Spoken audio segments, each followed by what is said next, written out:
coming from Texas. Propagation. I kind of bored you all with a story of how to collect seeds and plant them and all that kind of good stuff the other day. I'd like to show you now just a quick way to actually make your plants go a bit further. And for that today I'm going to use a knife and, while I don't really have a fetish for these things, a plastic cup filled with water. Behind me, this is known as shrimp bush, and the technique that I'm going to use today, I'm going to use on shrimp bush and also on a plant called the potato bush as well. Now, the shrimp bush is called that. I'm not sure if I've even got any flowers on it at the moment. No flowers at the moment, but it has little kind of pink and white flowers on it that look just like shrimp, hence shrimp bush. And the potato bush, and with the miracle that is modern technology, I'm going to splice in some photos in a second so you can see what the plants are that I'm talking about. The potato bush, again, is a nice green shrub that has pale blue flowers on it, or pale blue flowers generally.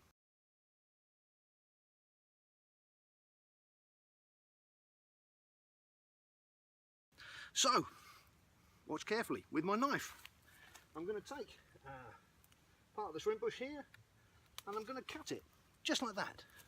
And what I've done here is I've actually taken somewhere where I can probably get 2 or 3 cuttings from it. Now where you find put my knife down, cut my nose off with it, where you find leaves leaving the stalk, these are called nodes. So if I just quickly take that off like that, this little kind of knuckly piece here is known as a node. And what I'm trying to do here is effectively trim off the old foliage from underneath, allowing a couple of nodes to be visible, right, because a couple of them are going to go into the ground. And we don't need all this vegetation on the top, all this cabbage, because that's going to sap from the growth of potentially roots. And this effectively is now ready to go into the ground. Probably a little bit too long, but I'm going to plant it nice and deep. Now while I'm waiting to do the other ones, I'm going to pop it just like that in my little pot of water so that it doesn't dehydrate until I'm ready to do all the planting up. So what I'm going to do, it's not exactly a spectator sport, but using my little knife I'm going to like Zorro all the way around the place, cut a load of cuttings both of the potato bush and of the shrimp bush, which is this, and then show you some pictures and then show you what I'm going to do with them in pots. I have to crouch down like a ninja. Okay, so I'm back, and here's what I've got to so far. I have some potato bush and I have some shrimp bush. Just to show you again once more, it's a little bit wilted because it's been out of the ground for about 2 minutes. All I'm doing is I'm holding at the top of the plant like this, and I'm literally just pulling my fingers down the stem. I've got a handful of cabbage which I can discard, and that is what I want to plant. You can see the amount of wiltedness in the ones that are here already, and yet the ones that are in the water are still standing firm. And that's why I pop them in the water, just to keep them a bit fresh. So again, you can see there's nothing that I do that's particularly difficult. All I'm doing is stripping down the bottom leaves. And why am I doing that? Well, firstly, because the leaf nodes, where the leaves join the stem, that's where new growth is going to start. That's where roots are going to form. And secondly, the plant doesn't have roots at the moment. This little cutting doesn't have roots.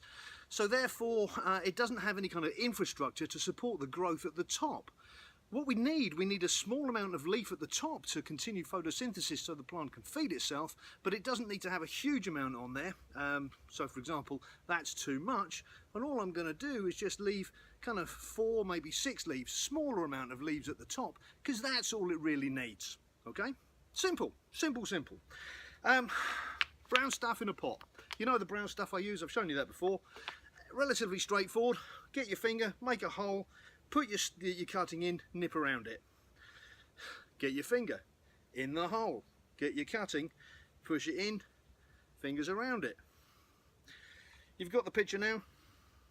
So the potato bush, hopefully you saw the picture. The potato bush is actually really quite an attractive plant, and around Texas they're all over the place.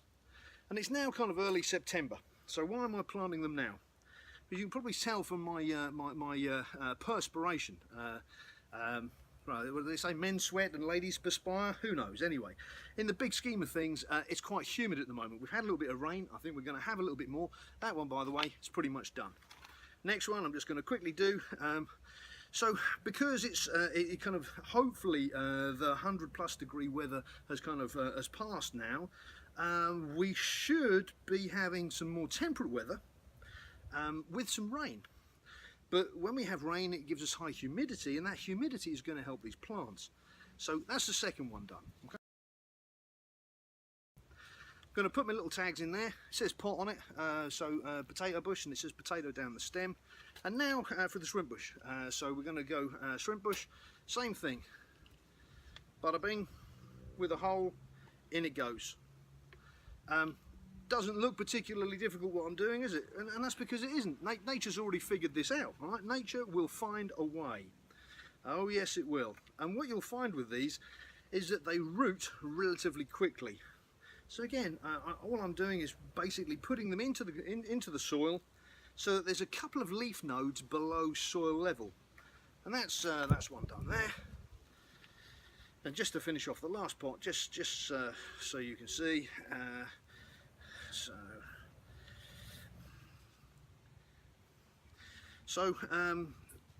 success rate with these plants, what can you realistically expect? Well, was it Jack Nicklaus said that he always missed 100% of the shots he didn't take?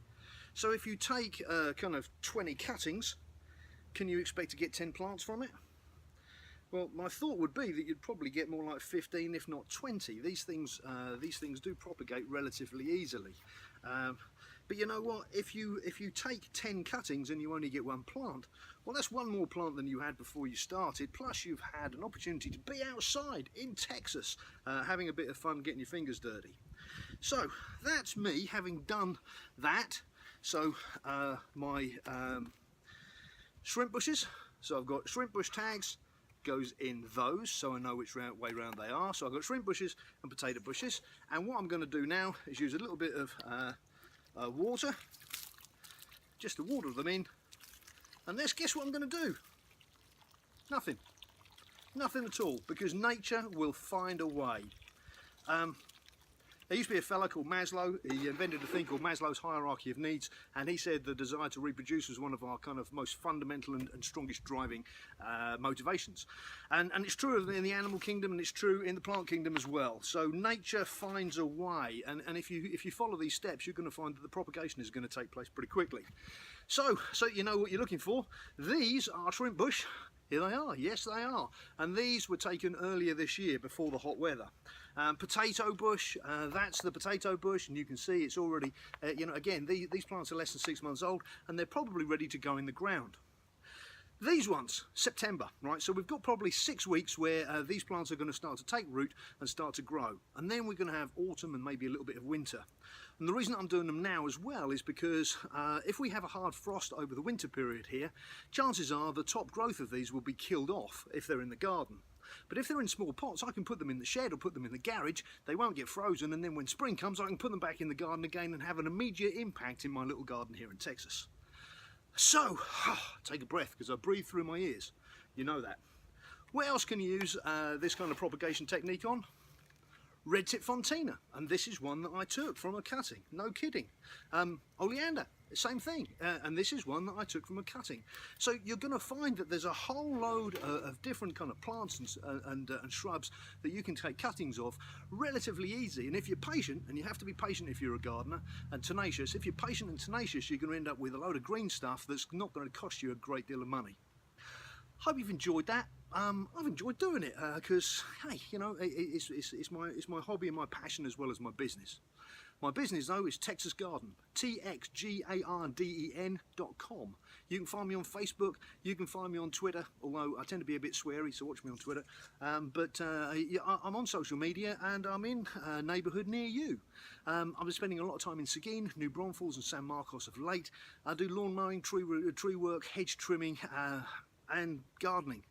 Thanks for watching. I hope you've had some fun following this. Take me on with this, you know, have a go, take some cuttings and send me some pictures, let me know how they're growing. Have a great weekend.